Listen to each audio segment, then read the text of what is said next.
For this cute, easy sprinkle look, you're going to start with a lighter base. I mixed a peachy tone with a pink tone to get this yellowy tan color, and then I'm just applying a layer of sheer glitter. If you're using gel, make sure you remove the tacky layer after curing, so that way when you go to paint, your lines won't blur out. Then I'm just going to take a long detailer brush, so not a striper, it's a little bit shorter than a striping brush. But every time you pick up a color, you want to make sure you load your brush at least halfway down, so you know paint is inside the brush and outside the brush.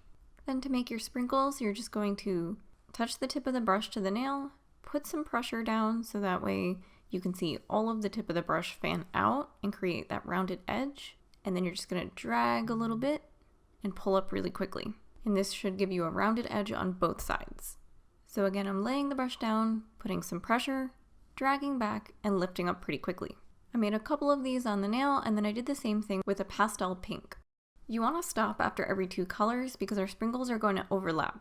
So before we move on to our next colored sprinkles, you're going to mix some white paint with some clear gel or polish. So mix your white and clear up until you get a nice milky color, and because it's sheer, you'll see the color of the sprinkle through it, and it'll just act as a highlight for every color. You don't have to be super precise with this, but I'm just taking the tip of the brush, not putting any pressure down, and just gently dragging it across each sprinkle. I'm just using the very tip of the brush.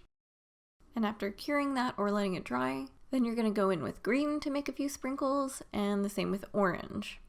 And it's okay now for them to start overlapping. After painting those, I went in and did their highlights.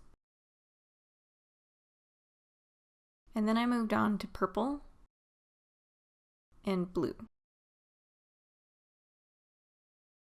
Added the highlights on those.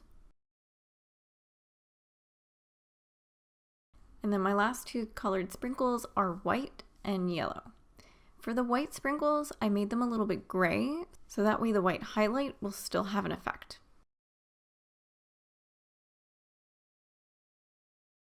Then I used a thicker builder gel to encapsulate everything to make sure it was all smooth.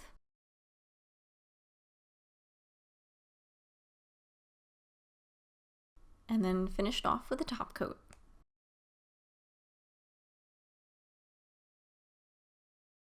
Super easy.